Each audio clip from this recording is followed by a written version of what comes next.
As we continue our exploration, you will learn about a legal opportunity to purchase one of these gold coins, the second of its kind in the history of the United States Mint and American currency.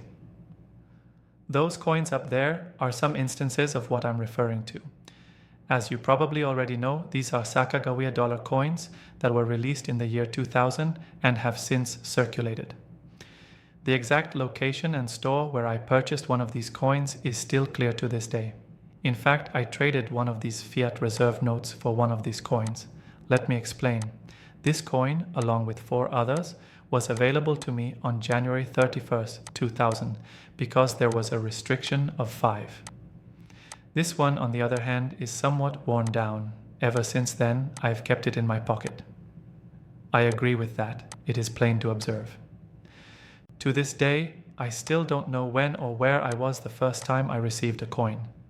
It was a thrilling discovery since, up until now, we had never encountered a little dollar that was both golden and had a perfectly flat or smooth edge.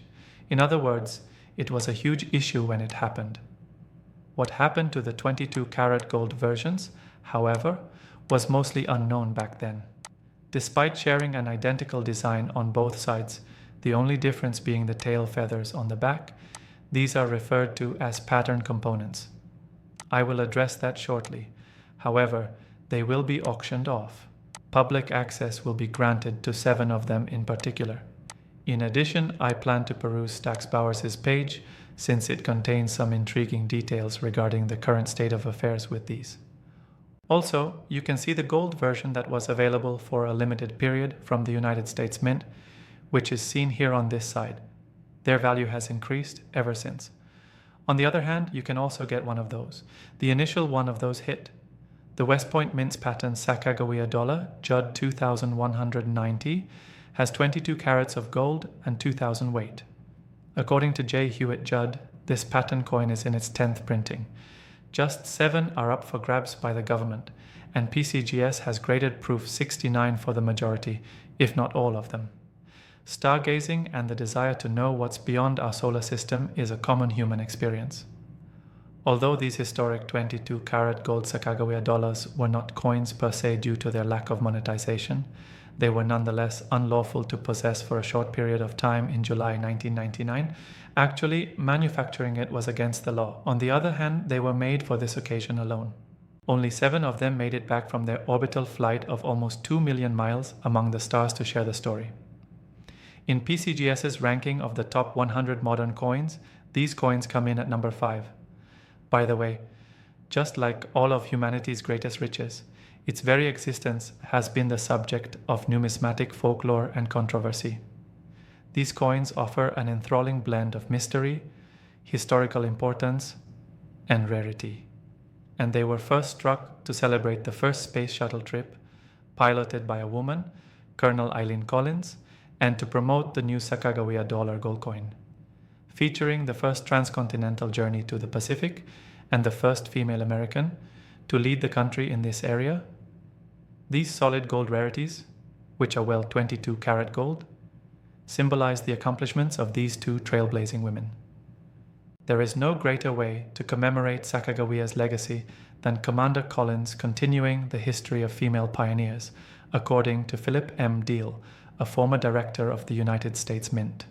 They have been safely stored at the Fort Knox Bullion Depository for almost 30 years since their return from space. The fact that the Farouk 1933 Street Gonj 20 gold coin, which was the sole piece kept by the US government in Fort Knox until it was sold, became the most valuable coin in the world, selling for $7.59 million, only adds to its mystique. That was in their auction that took place in July 2002. At the time, that was quite significant. It was one of the first 39 pieces struck in 22-karat gold, and I still remember it clearly. Originally planned for the American Eagle Bullion coin series, these space-flown coins were struck in proof finish on specially prepared half-ounce gold planchets. There is some evidence that the coins were made in the Philadelphia Mint to meet the hurried time frame for their shuttle trip, even though they bear the W Mint symbol for West Point. This concludes your initial encounter with controversy. Actually, a different mint would manufacture coins with the same mint mark. Curious, that is. These coins, with the pattern variety Judd 2190, are the original Sacagawea design and are hence classified as prototypes or patterns. Until recently, only the most discerning collectors had dreamed of owning one of these rare gold patterns, which are the only ones produced after the 19th century. They had a reverse design that is similar to the Sacagawea dollar's highly sought-after Cheerios variety. I've actually seen one of those. And prototype etched tail feathers blasted into them. I saw them for a second at one of my neighborhood coin shops. The first coins in the series included this unique reverse design, but it was soon changed to a less intricate design before manufacture for circulation started. In addition, while previous coins have made it into space, including as the well-known space penny, a wreath penny from 1793, they are the only officially issued US dollars minted specifically for spaceflight.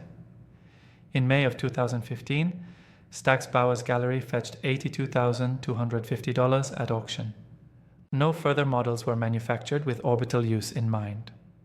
The United States Mint hasn't produced $1 coins made of gold since 1922, and they haven't released coins of this composition for circulation since 1889. No one has ever had the opportunity to purchase a US mint currency produced expressly for spaceflight, and several generations of collectors have come and gone without ever having the chance to acquire a new dollar coin struck in gold. As a matter of fact, Summit Metals, the channel's sponsor, offers nothing comparable. Coins bearing a date that does not correspond to the actual year of production were intentionally struck in small quantities as a representation of American principles and achievements. By the way, I would like to express my gratitude to Summit Metals for supporting this film. That has happened previously. Many people are unaware that a significant number of silver coins with a 1964 mint year were actually issued in 1965.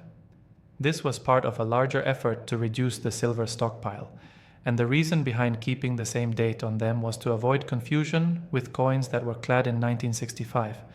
The bulk of these coins were melted, just like the $20 Saint, Gaughan's coin from 1933. Those who managed to escape were eventually protected in Fort Knox. Rare, with only 5 known examples of its razor-sharp proof finish and straddling 2 distinct design styles, these pieces are most like the 1913 Liberty Head nickels. Though they are the most recent addition to the series, these 22-karat gold dollars that have been space-flown deserve all the praise and admiration due to genuine American treasures.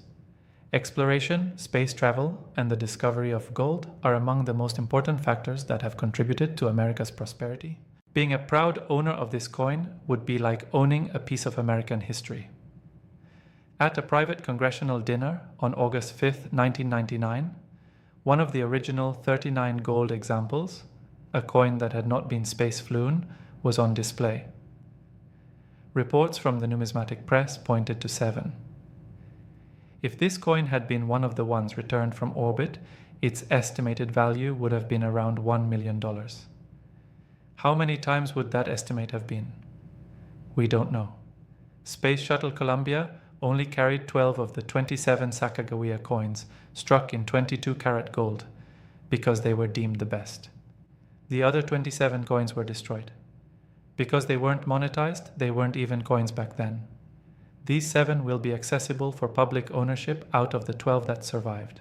The remaining 5 coins will be permanently stored in the Heritage Collection and other public institutions, according to the United States Mint. Thus, collectors will never be able to obtain them. Acting Mint Director Christy McNally's signature can be found on the Certificate of Authenticity and Monetization that will accompany each coin up for auction. Therefore, until they can be really traded for money, they are not coins. Never before have these bits been circulated as currency. It is only when they are sold that they will be monetized as legal money. To reflect their face value, the final auction price will include $1 for each coin. I agree with that. I agree with that. In order to place a bid on these, you will need to spend an additional $1. You will not receive the coin unless you pay that $1. Completely insane. That is in fact correct. That is quite unusual. Here then, we'll take a look. The newly monetized coin's face value will be determined by this.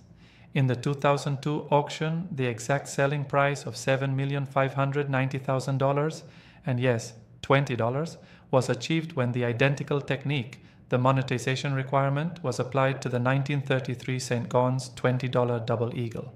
This auction will undoubtedly go down in history as a watershed moment in the worlds of aviation, spaceflight, numismatics, and historic artifacts, among other fields.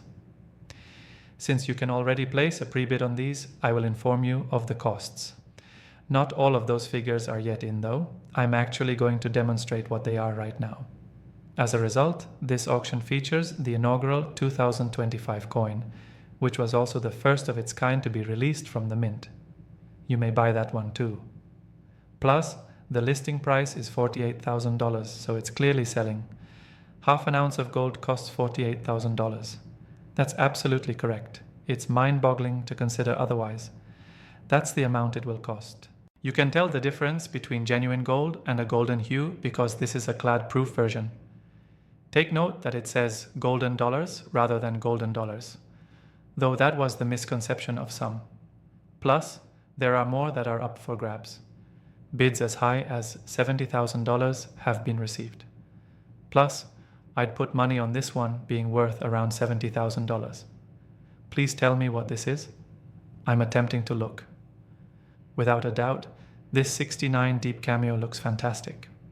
After $65,000, the next highest amount is $70,000. However, there is one item that is currently being auctioned on for $100,000 and is still proof number 69. Thus, it is true. I don't know why that one costs so much more, but it's definitely out of control. There are just 70 of these in stock. This is quite shocking. The pre-bids have come in and the winning bid is $100,000.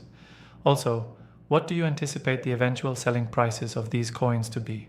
Your opinion on it would be greatly appreciated. On September 12th at 9 a.m. Pacific time, the live auction will start. Midday Eastern time then. Also, I'm going to keep an eye on this, since I'm curious to see what happens. I used to have a bunch of these, so before I go, I thought you might like to see this piece that was in storage with the rest. I've made a killing off of those, but check out the tone on that. This golden dollar, struck in Philadelphia, is really beautiful. Quite fanciful. It's interesting, but the other side isn't toned, so you could only see it exposed to the weather in that spot. An unusual addition to the channel's programming. Here is my second-to-nothing dollar bag that has seen better days. But I figured I'd bring it up again when I had the chance to show you my go-to piece for everyday wear. Please share your opinions with me in the space provided below. I pray this movie has been enlightening, helpful, and instructive for you. Please help us out by giving us a thumbs up, sharing this video, leaving a comment, and subscribing. We really appreciate you sticking around. It was transcribed by turboscribe.ai. To get rid of this message, go for unlimited.